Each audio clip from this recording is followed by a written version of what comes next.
wabarakatuh. Alhamdulillah nahmaduhu wa nasta'inuhu wa nastaghfiruh wa na'udzu billahi min syururi anfusina wa min sayyiati a'malina may yahdihillahu fala mudilla lahu wa may yudlil fala hadiya lahu. Asyhadu an la ilaha illallah wahdahu la syarika lahu wa asyhadu anna Muhammadan abduhu wa rasuluh. Allahumma shalli wa sallim ala nabiyyina Muhammad wa ala alihi wa ashabihi wa man tabi'ahum bi ihsanin ila yaumil amma ba'd. Ya. Bapak, malam ini kita akan melanjutkan kajian kitab Syarhus Sunnah yang dikarang oleh Imam Abu Ibrahim Ismail bin Yahya Al-Muzanni yang akan diampu oleh Ustadzuna Ustadz Ahmad Hasanuddin Umar. Kemarin sampai berapa kemarin? Menjauhi kerjaan dan pelakunya. Ini baru pun. Ya. Iya. Hari ini kita sampai ini mencintai para sahabat Nabi ini ya, Ustaz. Ya, baik. Ya. Kami persilakan kepada Ustadz Ahmad Hasanuddin Umar. Silakan. Yes. Syukran jazilan Pak Presko. Assalamualaikum warahmatullahi wabarakatuh. Waalaikumsalam. Alhamdulillahirabbil alamin. Wa bihi nasta'in ala umuri dunya waddin. Wassalatu wassalamu ala asrafil anbiya'i wal mursalin wa ala alihi wa ashabihi wa man tabi'ahum bi ihsanin ila yaumiddin. Asyhadu an la ilaha illallah wahdahu la syarika lah wa asyhadu anna Muhammadan abduhu wa rasuluh. Allahumma salli wa sallim wa barik ala Muhammad wa ala ali Muhammad kama sallaita wa barakta ala Ibrahim wa ala ali Ibrahim fil alamin innaka Hamidum Majid. Amma ba'du. Bapak-bapak dan ibu-ibu serta hadirin hadis sekalian, azani Allah wa iyyakum ajmain. Ya, semoga kita semua yang hadir di majelis kajian kitab Syarhus Sunnah ini baik yang offline maupun online. Ini yang offline ada Mas Robi, ya Mas Fajar, Pak Widodo ini ya. Ini saya perlihatkan dulu ya teman-teman yang hadir di sini. Nah ini ada Mas Robi. Waalaikumsalam ya. Nah, saja. Pak Widodo. Waalaikumsalam. Alhamdulillah. Tuh, teman-teman yang hadir di sini ya, yang secara offline. Baik Bapak-bapak dan Ibu-ibu ya serta hadirin sekalian, pada pertemuan yang lalu, pekan lalu kita membahas halaman 27, yaitu menjauhi kebid'ahan dan pelakunya. Dan sekarang ya, kita akan memasuki pembahasan berikutnya, yaitu mencintai para sahabat Nabi, dan ini merupakan bagian daripada akidahnya, Bapak Ibu dan sekalian. Baik. Jadi sebelumnya saya ingin menegaskan, ya menekankan apa yang kita sudah bahas kemarin sedikit saja ya, sebelum kita masuk ke bab baru ini.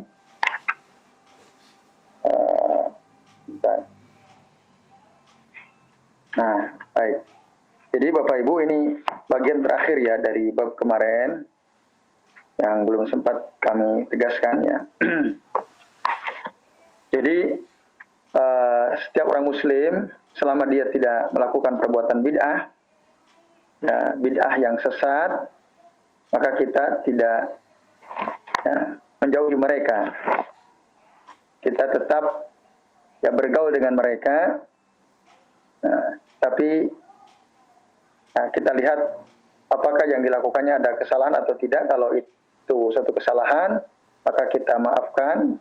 Kita tetap bergaul dengannya dan tidak mengkafirkannya. Tapi kalau ada seorang yang mengaku dirinya sebagai Muslim dan melakukan perbuatan bid'ah yang dhalalah, yang sesat, maka kata Syekh ya, Abdul Razak Al-Badar, kata beliau, man ibtada al-dhalalan wa aqama dinahu ala qawaidi ahli al-bid'ah, barang siapa yang membuat bid'ah yang sesat, lalu dia ya aqama dinahu ala qawaid ahli bidah, menegakkan agamanya berdasarkan kaidah-kaidah ahlul bidah, wa mukhalafati as-sunan dan menyelisih sunnah, fa innahu yutabarra'u minhum wa min tariqatihim.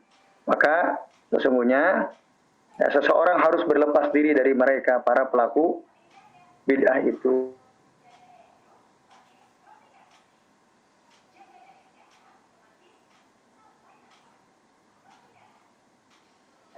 Yang membangun agamanya, amalan agamanya dengan cara menyelisihi sunnah, sengaja ya dia menyelisihi sunnah. Sunnah sudah jelas tapi dia selisihi, maka orang yang seperti itu kita harus menjauhinya, berlepas diri dari mereka. Nah sementara ya sekarang ini kan di masa COVID pandemi seperti sekarang ini ada khilaf di antara sebagian kaum muslimin ya. Terkait misalnya apakah ketika sholat kita renggangkan saf sholat kita atau tidak, terus apakah kita buka masker atau pakai masker, kan ada khilaf ya. Sebagian tetap harus pakai masker, sebagian harus renggang, sebagian mengatakan tidak perlu renggang, tidak perlu pakai masker, dan masing-masing ada dasar yang dikemukakan. Nah maka dalam persoalan seperti ini, ya kita tidak perlu mentakfir. Oh yang nyuruh merenggangkan itu kafir, atau sebaliknya yang nyuruh merapatkan itu kafir, jauhi dan seterusnya. Tidak. Yang nyuruh pakai masker, jauhi. Atau yang nyuruh buka masker, jauhi. Nah ini perkara-perkara yang kita tidak perlu seperti itu. Ya. Artinya bapak-bapak dan ikhwas sekalian, kalau ada seseorang mengatakan sholat harus pakai masker, sementara kita paham oh tidak perlu karena hadisnya ini yang mengatakan pakai masker, hadisnya ini khususnya. Nah ini perbedaan-perbedaan yang kita terima ya, tanpa perlu melakukan takfir dan tanpa perlu natabarra'u minhum, tidak perlu menjauhkan, berlepas diri dari mereka. Nah itu ya, ini masalah aktual saya kira penting sebagai contoh gitu ya.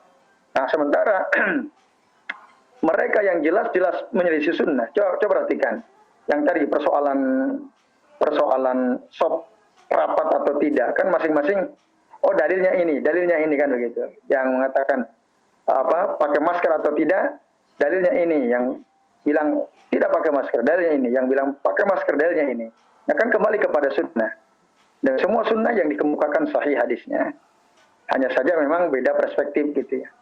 Nah, maka itu kita tidak berlepas diri dari mereka.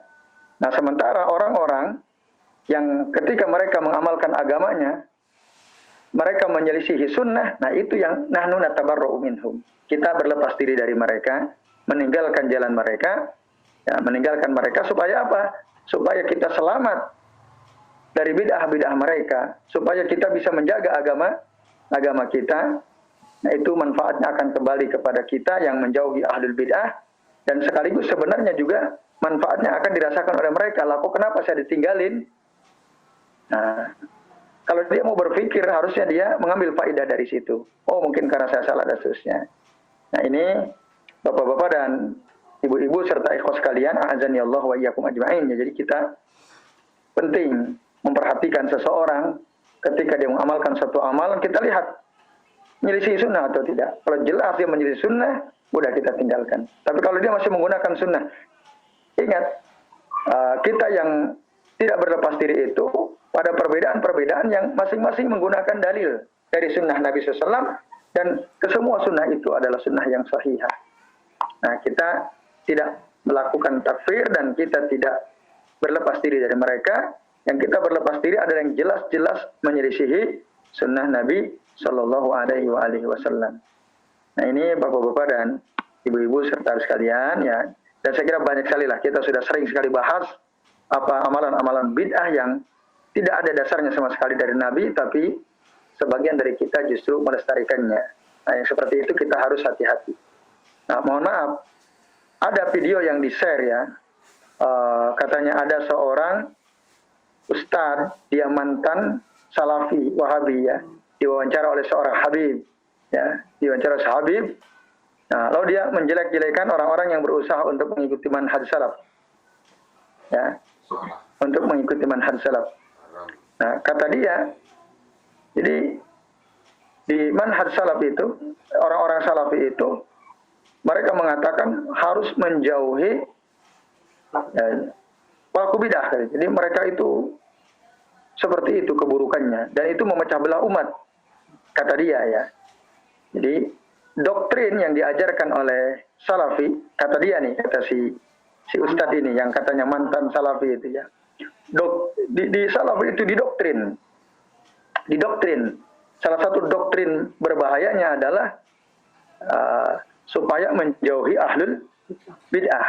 Mereka suka membid'ah-bid'ahkan. Seakan-akan buruk sekali itu. Orang yang membid'ah-bid'ahkan, orang yang menganjurkan supaya menjauhi ahlul bid'ah itu seakan-akan buruk sekali. Padahal itu ada perkataan para ulama salaf ya. Termasuk kata Al-Imam Al-Barbahari, termasuk kata Al-Imam Al-Muzanni, murid Al-Imam Asy-Syafi'i. Yang kita pelajari kitab ini adalah karangan murid Al-Imam Asy-Syafi'i langsung. Nah, beliau jelas mengatakan, ya, "Faman ibtada'a minhum dhalalan kana ala ahli al-qiblati kharijan." Nah, bahkan tegas mengatakan barang siapa yang melakukan bid'ah di antara mereka kaum muslimin, bid'ah yang sesat, maka dia sudah keluar dari Islam sebenarnya. Wa minad dini mariqan. Dia sudah keluar dari agama. Tegas sekali. Oleh karenanya memang kalau kata beliau, wa yataqarrabu ilallahi bil bara'ati minhu. Kita mendekatkan diri kita kepada Allah dengan cara apa? Berlepas diri dari mereka. Kita harus menjauhi mereka. Yang ngomong ini Imam Al-Muzanni, muridnya Imam Asy-Syafi'i rahimahullah. Nah ini, orang dulu ini. Kelahiran tahun berapa coba? Nah, Imam Al-Muzanni kelahiran tahun berapa? Masih ingat? Nah, intinya beliau ini hidup di abad keberapa Imam Al-Muzanni ini? Tahun berapa Mas Ojak? Masih ingat? Berapa? Nah, kelahiran tahun 175 Hijriah ya. Itu dari dulu 175 itu dekat dengan zaman Rasul, masih dekat lah. Imam Asy-Syafi'i kan lahir tahun 150 Hijriah. Imam Asy-Syafi'i. Nah ini ya. Jadi apa yang dikatakan dalam video itu yang katanya Ustadz mantan salafi itu ngaco itu ya. Nah itu ya. Dia paling dia kecewa ya. Jadi memang ini bukan perkataan orang belakangan sekarang. Ini dari dulu ya, dari dulu. Bahkan Al-Imam Wahab bin Al-Munabbi ya rahimahullah pun demikian. Ya sebenarnya kita sudah pelajari dalam kitab Syarh Sunnah Al-Barbahari, saya kira kita sudah pelajari itu ya, sudah kita lewati ya. Nah ini bapak-bapak dan ibu-ibu serta ikhwan sekalian, a'adzani Allah wa iyyakum ajmain. Nah baik, itu penjelasan tambahan yang perlu kami sampaikan. Nah baik, sekarang mari kita lihat ya bab berikutnya, yaitu mencintai para sahabat. Silakan dibuka halaman 28 ya.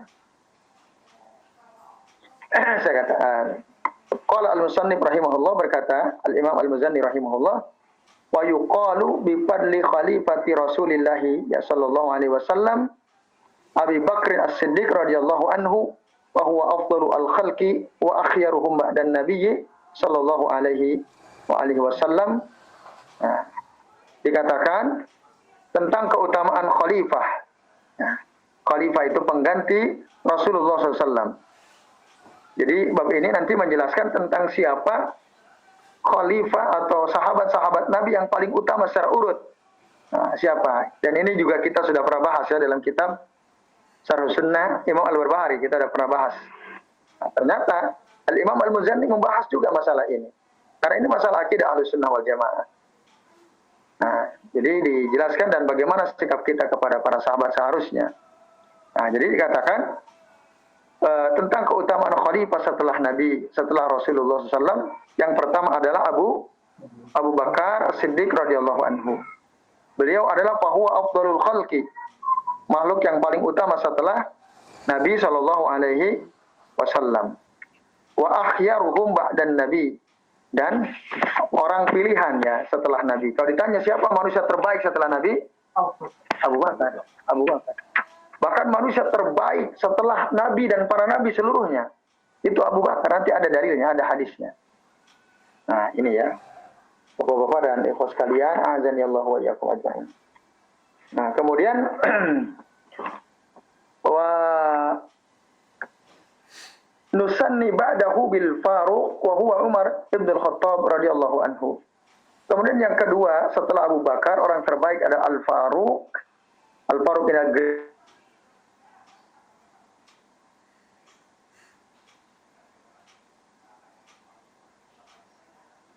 radhiyallahu anhu. Nah, jadi ini urut. Apa yang disebutkan oleh Al-Imam Al-Muzanni tentang manusia terbaik setelah Nabi, ini disebutkan secara urut. Pertama Abu Bakar, yang kedua Umar, dan banyak sekali dalilnya. Ya, Syekh Abdul Razak menyebutkan banyak dalil. Salah satu di antaranya hadis rawahu Abu Dawud ya. Rasul SAW kata Abdullah bin Umar, kita waktu itu bersama-sama Rasul ya SAW, Rasul masih hidup. Dan kita katakan waktu itu kata Abdullah bin Umar, afdalu ummatin Nabi SAW ba'dahu, umat terbaik setelah Nabi adalah Abu Bakrin summa Umar summa Utsman. Pertama Abu Bakar, yang kedua Umar, yang ketiga Utsman. Ini yang ngomong Abdullah bin Umar. Hadis rawahu Abu Dawud. Nah, Ali pernah ditanya oleh cucunya. Ya, cucunya yaitu Muhammad bin Al-Hanafiyah. Nah, apa kata cucunya? Ayun nasi khairun ba'da Rasulillah sallallahu alaihi wasallam. Siapakah manusia terbaik setelah Rasul sallallahu? Apa jawaban Rasul? Qala Abu Bakrin. Ya. Kata Ali ditanya oleh cucunya, siapa manusia terbaik setelah Rasul? Yang nanya cucunya. Ali menjawab siapa? Yang pertama, qala Abu Bakrin. Qultu summa man? Lalu aku bertanya lagi, kemudian siapa lagi ya Ali? Ya kakek ya. Qala summa Umar, kemudian Umar. Lalu kata cucunya, wa qasitu an yaqula Utsman. Aku khawatir waktu itu kakekku bilang Utsman. Yang ketiga. Lalu katakan lagi, qultu summa anta. Kemudian engkaukah orang yang ketiga? Ali bilang apa? Qala ma ana illa rajulun minal muslimin. Tidaklah aku ini hanyalah seseorang dari golongan orang muslim pada umumnya. Jadi Ali tidak menyebutkan yang ketiga, saya tidak. Nah, ketika bahkan cucunya ingin yang ketiga itu Ali enggak ngomong, iya saya ketiga, enggak. Nah, ini ya. Maka kalau kembali kepada hadis Abdullah bin Umar, yang ketiga adalah Utsman. Nah, kemudian Ali bin Abi Thalib juga pernah mengatakan, balagoni anna unasan yufaddilunani ala Abi Bakrin wa Umar. Telah sampai kepadaku bahwa orang-orang menganggap aku ini, kata Ali, lebih utama daripada Abu Bakar dan Umar. Jadi ada orang bilang, Ali lebih utama dari Abu Bakar Umar. Kenapa? Nah, nanti dalam beberapa disebutkan, satu, karena Ali itu adalah menantunya Rasul. Kalau gitu, Utsman juga kan menantunya Rasul. Oke, tapi Ali punya kelebihan lain. Apa kelebihan lain Ali? Adalah sepupunya Rasulullah SAW. Sepupu. Nah, itu tidak dimiliki oleh sahabat yang lain. Nah, bahkan Rasul dalam satu orang mengatakan, Ali, ya, di sisiku itu bagaikan Harun di sisi Musa. Itu kata Nabi SAW.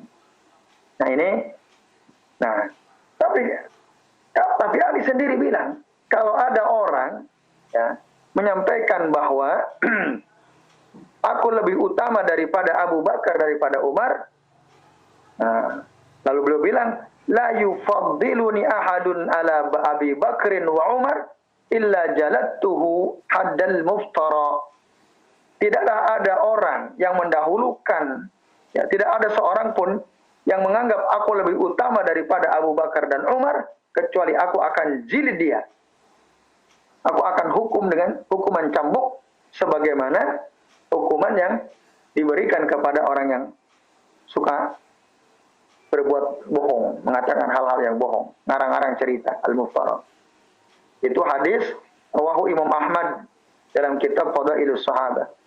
Jadi Ali nggak mau ya, dilebihkan daripada Abu Bakar dan Umar. Kalau ada orang kok melebihkan Ali daripada Abu Bakar Umar, Nah itu udah menyimpang orang tersebut.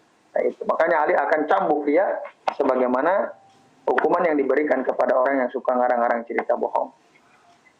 Nah ini bapak-bapak dan ibu-ibu serta sekalian. Nah jadi yang sahih, manusia terbaik setelah Nabi adalah Abu Bakar dan Umar. Itu secara mutlak sebaik-baik manusia setelah Nabi Muhammad. Bahkan setelah para Nabi dan setelah para Rasul yang lainnya. Maka Ali bin Abi Thalib juga pernah menyampaikan satu riwayat dari Nabi SAW. Apa kata Ali?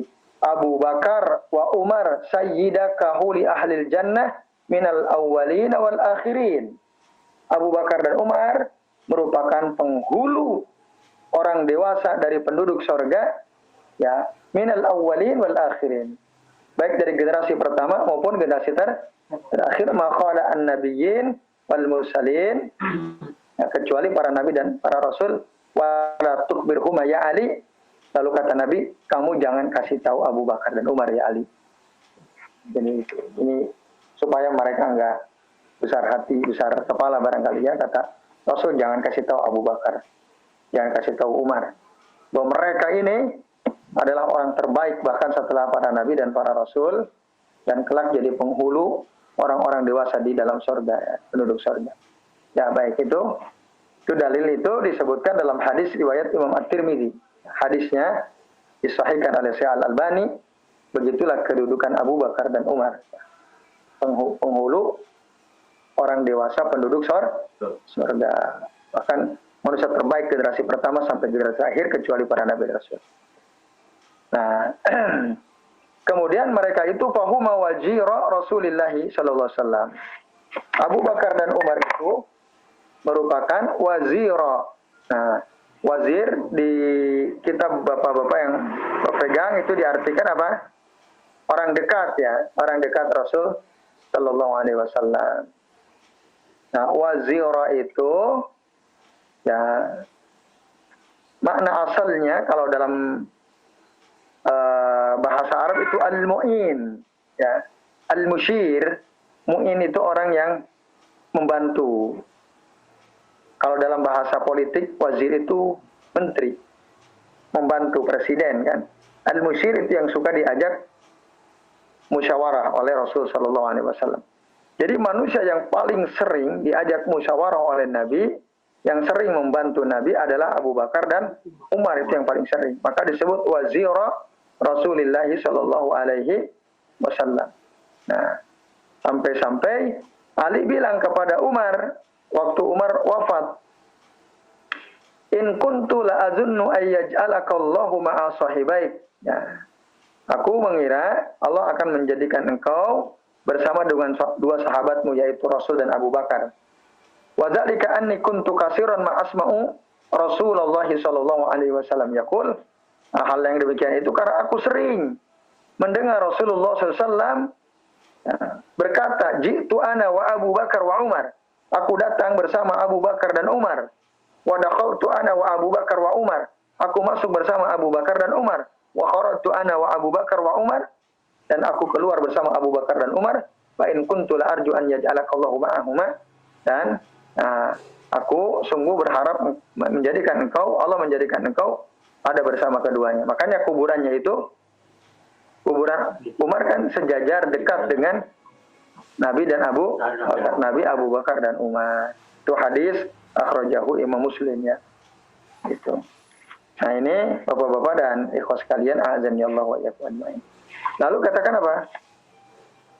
Wa doji'ahu fi qabrihi. Doji'ahu fi qabrihi. Nah, Umar dan Abu Bakar itu, doji itu ada berbaring, ya, berbaring, atau di sini diartikan apa? Bersebelahan kuburnya bersama kuburan Nabi sallallahu alaihi wasallam, yaitu di kamar Aisyah radhiyallahu anha. Wa nusallisu bidzin nuraini Utsman ibnu Affan. Dan yang ketiga, manusia paling utama setelah Nabi adalah Dzunurain, ya.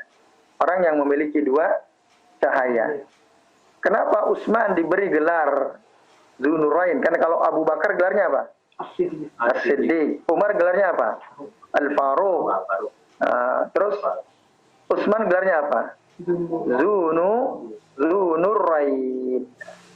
Ya, Zu An-Nurain, pemilik dua cahaya. Kenapa lakab itu diberikan kepadanya? Karena Utsman menikahi dua putri Rasul sallallahu alaihi wasallam. Yang pertama siapa? Ruqayyah. Ketika Ruqayyah meninggal, Ummi Kulsum, atau mungkin juga bisa terbalik ya, Allah taala alam, mana yang lebih dulu ya. Nanti itu bisa. Yang jelas Ruqayyah dan Ummu Kulsum adalah dua putri Nabi yang dinikahi oleh Utsman bin Affan. Sebab itulah beliau diberi gelar Zunurain. Nah, ini Bapak-bapak dan ibu sekalian, azanillah wa iyyakum ajmain. Nah, kemudian summa bidzil fadli wat tuqa. Yang keempat, ya, manusia terbaik setelah Nabi adalah orang yang memiliki keutamaan, ya, orang yang memiliki ketakwaan, yaitu Ali bin Abi Thalib radhiyallahu anhum ajma'in. Ya, semoga Allah meridhai mereka seluruhnya, yaitu Abu Bakar, Umar, Utsman dan Ali. Dan urutan ini yang disebutkan oleh Al-Imam Al-Muzanni terkait dengan kedudukan dan keutamaan mereka yang empat ini, nah itu sesuai dengan tertib, ya, fi al-khilafah, urutan menjadi khalifah. Pertama kan Abu Bakar, Umar, Utsman dan Ali. Dan menurut Ahlussunnah, mereka beriman, ya, mengimani begitulah memang tertib urutnya. Yang paling utama itu sesuai dengan urutan mereka menjadi khalifah, dan ini diyakini oleh para ulama Ahlussunnah wal Jamaah. Bapak-bapak sekalian. Nah, kemudian summal baqina minal asratil ladzi aujaba lahum Rasulullah sallallahu alaihi wasallam al-jannata.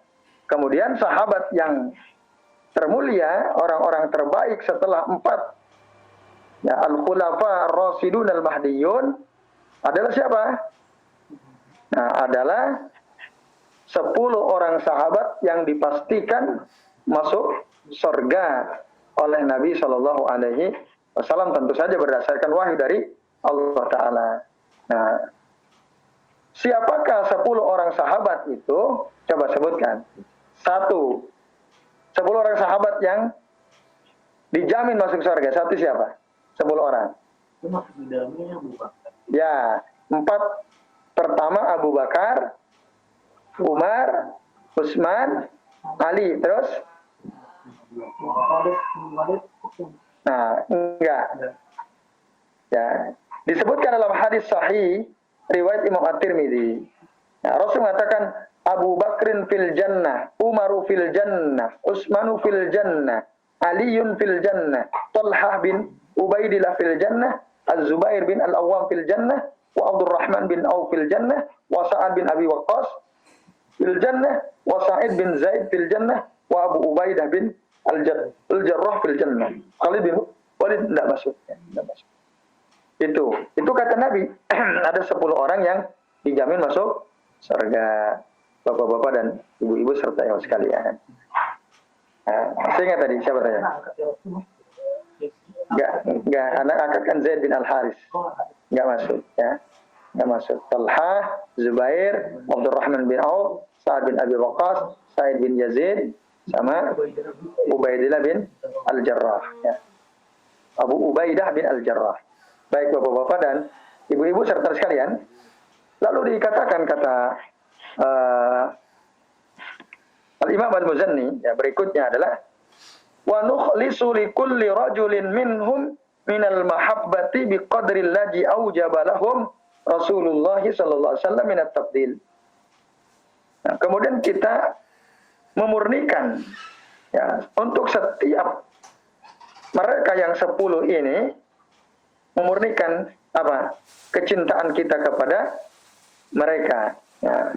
Kecintaan kepada setiap mereka yang disebut 10 itu dengan kadar kecintaan sesuai yang telah ditetapkan oleh Nabi SAW dan sesuai dengan keutamaan yang dimiliki oleh mereka masing-masing, Bapak Ibu dan hadirin sekalian. Nah, ini ya. Jadi jelas sekali, ya. Nah, oleh karenanya kadar kecintaan kita kepada Nah, para sahabat yang tadi disebutkan al-asra al-mubasyiruna bil jannah dan seluruh sahabat yang lain tentu saja yatafawatu bihasbi tafawutihim fil fadli wal manzilah. Itu bertingkat-tingkat sesuai dengan tingkatan mereka dalam keutamaan dan kedudukan. Nah, itu bertingkat-tingkat.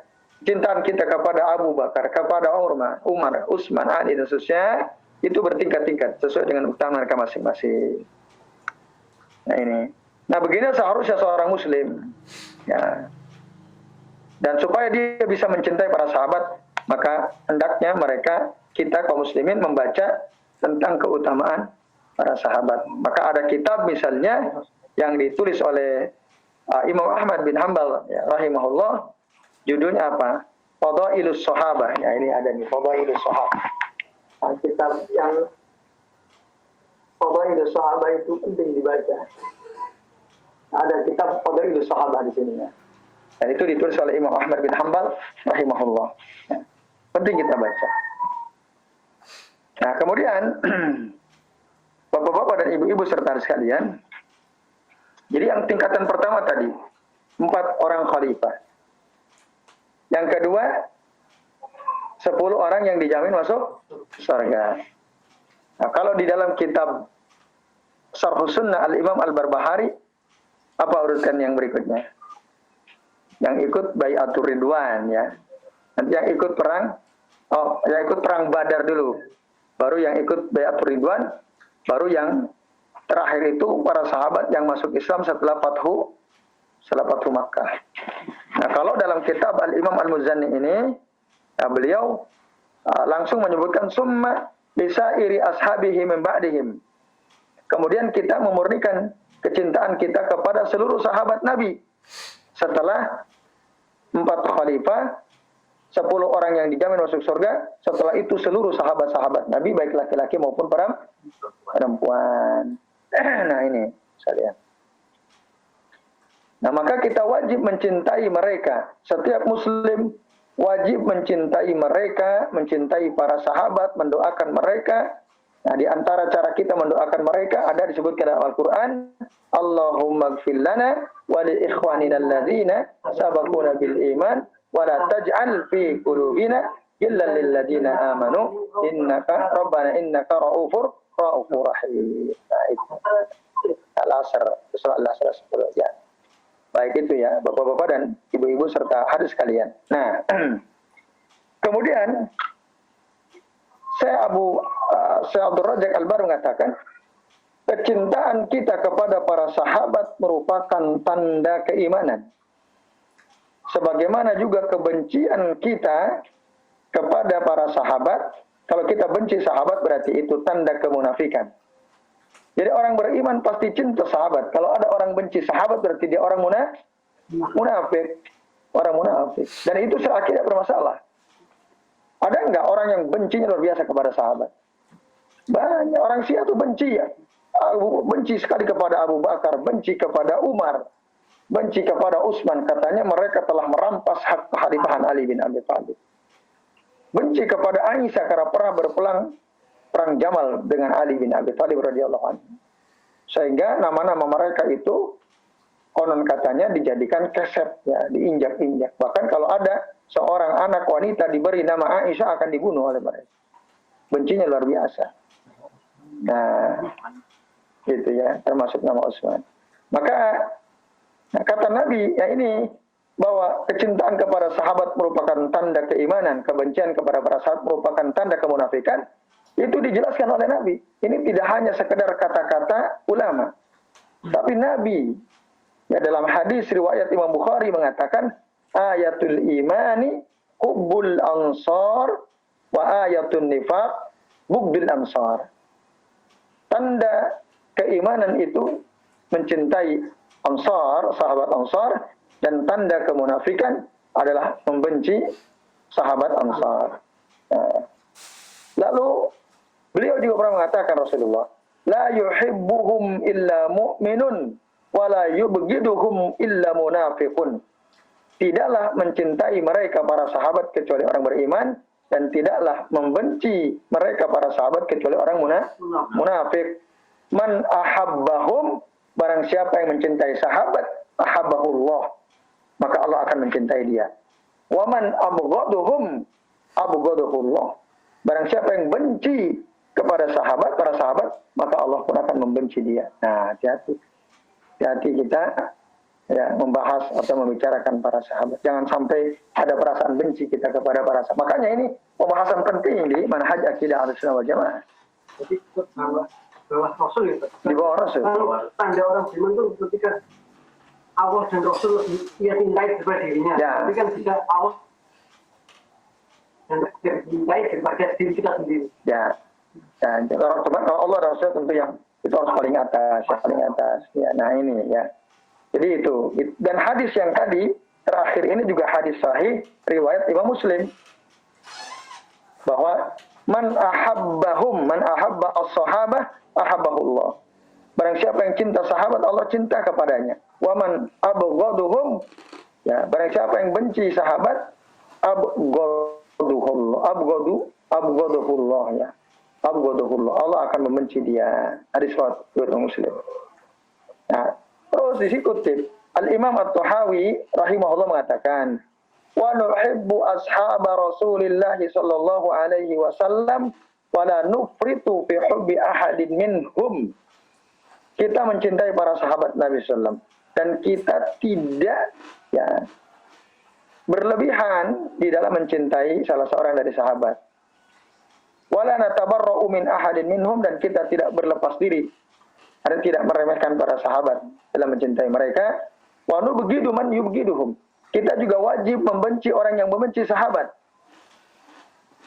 Kita juga wajib membenci bi ghairil khairi yazkuruhum, orang yang menyebut para sahabat dengan tanpa kebaikan. Jadi bukan kebaikan-kebaikan disebutkan, tapi keburukan-keburukannya. Itu kita harus benci orang seperti itu.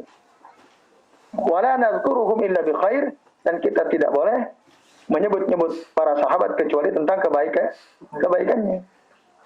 Nah, maka kitab-kitab ya, tentang fadailus sahabat kan bukan hanya satu kitab ya. Itu semua disebutkan kebaikan-kebaikan. Tidak ada yang disebut keburukan-keburukan. Meskipun mungkin nggak seorang sahabat itu melakukan keburukan. Mungkin saja. Nah, mungkin saja. Makanya ketika ada sahabat melakukan keburukan ya, ada misalnya satu hadis begini. Suatu kali Rasul berkunjung ke suku Al-Harisah kalau tidak salah. Di dalam suku itu, di kampung suku Bani Al-Harisah itu ada tanah milik Zuhair, milik seorang sahabat namanya Zuhair. Tanah itu ditanami oleh, sangat indah, bagus gitu kebunnya Zuhair ini. Kata Rasul, ma'ajmala ya ardu Zuhair, sungguh indah, sungguh bagus sekali ini tanahnya Zuhair. Lalu kata si fulan, ada sahabat bilang, ya Rasulullah, itu bukan miliknya Zuhair, tanaman itu. Lah, bukankah ini tanahnya Zuhair, kata Rasul? Iya, itu tanahnya Zuhair. Tapi tanahnya Zuhair itu ditanami oleh si fulan tanpa seizin Zuhair. Nah, si fulan. Disebutkan si fulan. Enggak disebut namanya. Karena menanami tanah milik orang lain tanpa seizin pemiliknya, baik atau buruk? Buruk. Itu dosa. Memang buruk. Kata Rasul cabut semua. Suruh cabut. Gitu. Lalu dalam hadis yang Rasul mengatakan, laisa li arakin zalimin haqqun. Akar yang zalim itu tidak punya hak tumbuh di tanah orang. Kalau kita nanami tanah orang tanpa seizin yang punya tanah, itu kezaliman. Nah, tapi ketika ada yang nanami, ya Rasul, itu di tanah si fulan. Dalam hadis itu, si fulan itu nggak disebut namanya. Nggak disebut. Kenapa? Adab. Ya, kita nggak boleh menyebut keburukan sahabat. Ya, sahabat sendiri bahkan kepada sahabat yang lain. Apalagi kita. Nah ini. Ya kalau kita ditanya, apakah sahabat tidak pernah melakukan keburukan? Ya pernah. Nah, manusia juga, tapi kita tidak boleh menyebutkan keburukan-keburukan para sahabat Nabi Sallallahu Alaihi Wasallam. Nah ini Bapak sekalian. Oke, itu.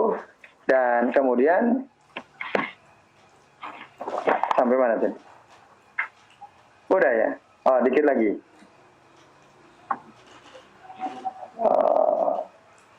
Udah selesai ya kayaknya. Mencintai sahabat sudah selesai ya. Nah, ini bapak-bapak dan ibu-ibu serta hadirin sekalian, azan ya Allah wa yakum ajmain. Nah, kita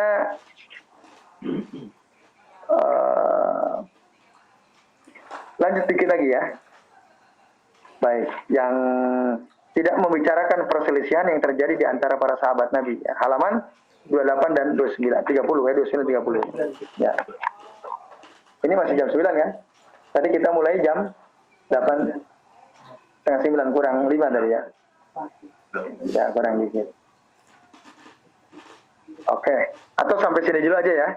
Sampai sini nanti kita lanjut lagi supaya tidak ngantuk, nanti khawatir nanti yang online ngantuk ini ya. Nah, hampir ngantuk ya, baik. Nah, jadi ya, intinya gini, poinnya bahwa mencintai sahabat Nabi, memuliakan mereka, itu merupakan bagian daripada akidah. Ya, akidah Ahlussunnah. Siapa yang menyimpang berarti dia udah keluar, dia bukan Ahlussunnah. Kalau ada orang berani menghina sahabat, membicarakan keburukan sahabat, dia laisa min ahli sunnah. Laisa min ahli sunnah. Nah, karena tadi dalam mana dalilnya? Kan itu yang penting. Mana dalilnya bahwa kita nggak boleh benci sahabat? Tadi hadis riwayat Muslim, hadis riwayat Bukhari yang tadi sudah kami sampaikan ya. Di mana Nabi mengatakan la yuhibbuhum illa mu'minun wa la yubghiduhum illa munafiq. Man ahabbahum ahabbahullah wa man abghadahum abghadahullah. Hadis akhrajahu Muslim dalam kitab sahihnya. Ustaz, ya silakan. Ada kalau nggak salah satu zikir memuji kolaborasi di Ustaz. Itu bagaimana Ustaz hukumnya? Zikir gimana? Zikir, mereka memuji kolaborasi din gitu. Biasa ada jam zikir sore dan pagi itu dimasukkan gitu. Itu masuk cinta sahabat gitu. Iya. Nah, baik. Apakah itu sebagai ekspresi kecintaan kita kepada sahabat atau tidak? Atau bagaimana gitu? Kalau kita menyebut dalam zikir kita ya. Iya. Terima kasih Pak Ihsan. Baik. Bu Nana juga bertanya, nanti saya jawab Pak Ihsan dulu ya, Bu Nana. Jawabannya, ketika kita berzikir, ya, apakah kita boleh menyebut-nyebut nama sahabat? Ya. Nah, Pak Ihsan dan bapak-bapak serta ibu-ibu dan ikhwas sekalian, tadi Al-Imam At-Tahawi mengatakan, nuhibbu ashaba Rasulillah sallallahu alaihi wasallam wa la nufritu fi hubbi ahadin minhum wa la natabarra'u min ahadin minhum. Itu kaidahnya. Jadi ketika kita mencintai sahabat, tidak boleh berlebihan dan tidak boleh juga menyepelekan. Artinya kalau kita berlebihan itu nggak boleh. Apakah pernah misalnya Rasulullah mengajarkan kepada kita zikir yang di dalam zikir itu menyebut-nyebut nama sahabat? Kalau enggak ya enggak usah. Ya gitu, enggak usah. Itu jadi bid'ah nanti. Itu jadi berlebihan. Nah, termasuk kalau di kampung saya di Bogor itu ya. Kalau sholat tarawih itu di waktu istirahat sela-sela salam itu kan ada kan. Nah, Abu Bakar As-Siddiq radhiyallahu anhu itu kan intinya berdoa untuk Abu Bakar As-Siddiq. Nanti para makmum itu ngomong radhiyallahu an gitu kan.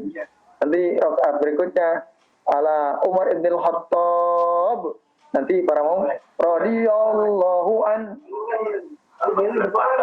Ada kan? Nah, itu termasuk ya tafrid, itu termasuk tafrid atau gulu ya, karena tidak diajarkan oleh Rasulullah SAW. Dan ekspresi kecintaan kita tidak harus diekspresikan dengan cara seperti itu, karena itu suatu amalan yang tidak diajarkan oleh Rasul. Rasul tidak pernah mengajarkan, begitu pun para sahabat, para tabi'in yang mengikuti sahabat dengan baik, tidak pernah di sela-sela tarawih itu mendoakan sahabat. Nah gitu ya.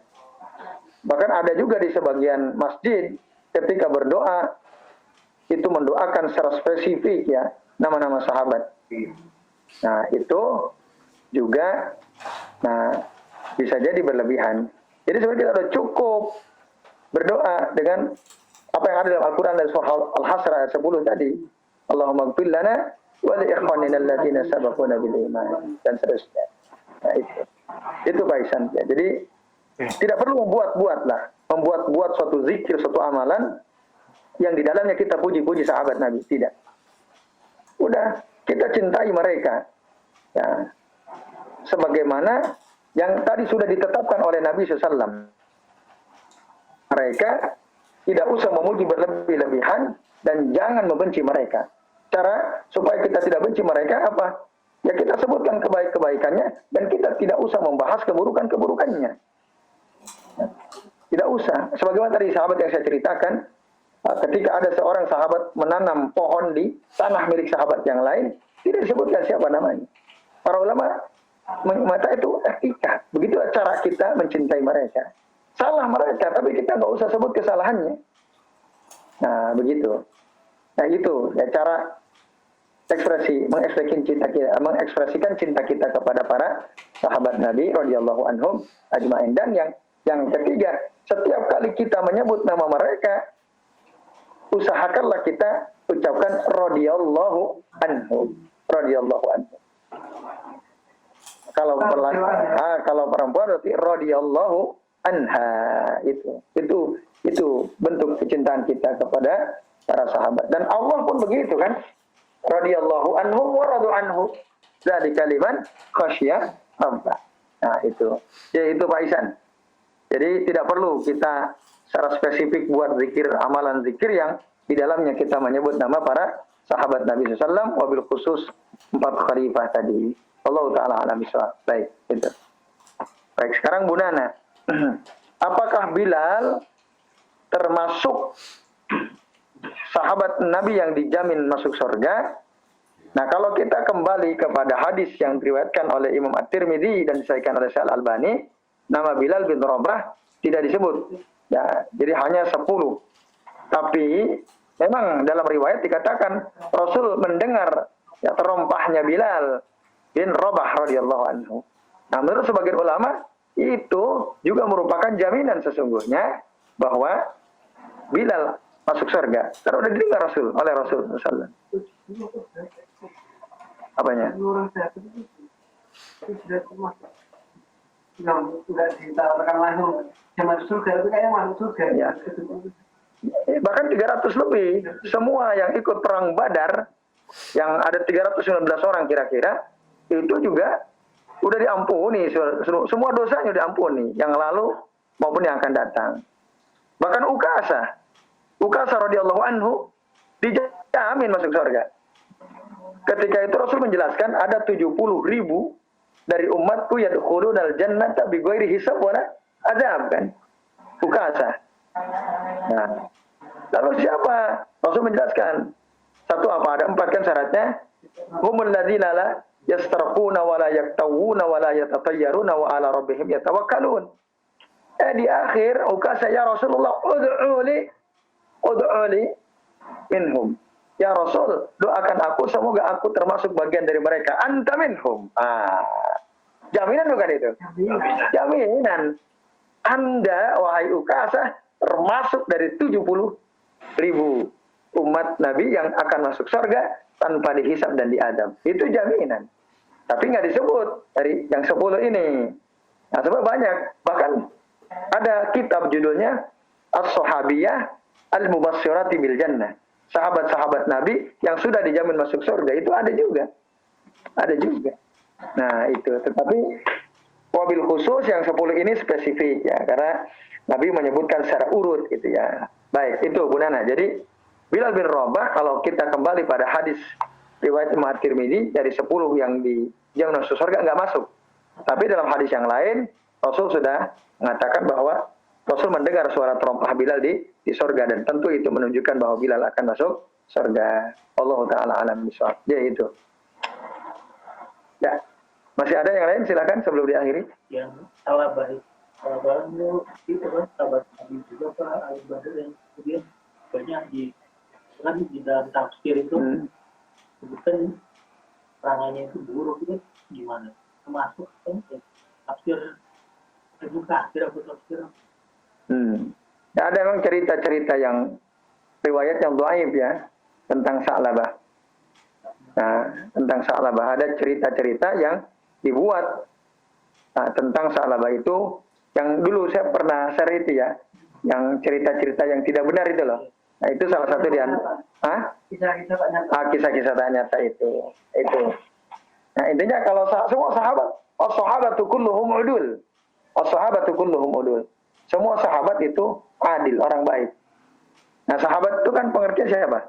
Orang yang pernah ketemu dengan Rasul meskipun satu kali, nah, dalam keadaan Muslim, beriman dan mati dalam keadaan beriman. Semua sahabat baik. Tapi ada nggak sahabat yang ketika matinya kafir? Ada nggak? Ada.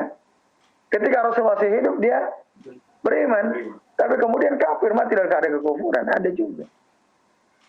Nah itu ada juga. Maka itu dihitung sahabat atau bukan? Bukan. Dia keluar dari barisan sahabat. Ya itu. Jadi begitu Bu Nana ya. Jadi Bilal dalam satu riwayat dikatakan Rasul mendengar trompanya di surga. Nanti dalam hadis yang tadi 10 langsung menyebut Rasul ada 10 orang sahabat, Bilal tidak termasuk, Khalid bin Walid tidak termasuk, dan lain-lain tidak termasuk. Allah Ta'ala alam bisawab. Oke, masih adakah yang lain sebelum diakhiri? Jelas ya? Baik, Alhamdulillah. Oke, saya kira cukup dulu sampai di sini. Nanti insya Allah kita lanjut lagi. Ya, intinya ini tinggal beberapa halaman ya. Kita tadi sampai halaman 29 ya. Ini terakhir halaman berapa? 33. Berarti 4 halaman lagi ya. Insya Allah beberapa pertemuan lagi selesai insya Allah. Baik Bapak Ibu sekalian, terima kasih atas perhatiannya. Semoga apa yang kita bahas ini ya, menambah ilmu untuk kita dan semakin membuat kita cinta kepada para sahabat, memuliakan para sahabat. Yang terpenting tadi di ya, hadis-hadis Nabi itu kalau bisa dihafalkan ya, yang menegaskan bahwa sahabat itu adalah orang-orang yang harus kita cintai karena mencintai mereka merupakan tanda keimanan kita. Jadi saya kira ini Pak Frisko, mohon maaf bila ada kesalahan dan sebelum saya kembalikan waktu ke Pak Frisko sebagai pembicara, kami akhiri wasallallahu ala Muhammadin wa ala alihi wa sahbihi wa baraka wa sallama alaihi ajma'in. Billahi taufiq wal hidayah. Wassalamualaikum warahmatullahi wabarakatuh. Waalaikumsalam warahmatullahi wabarakatuh.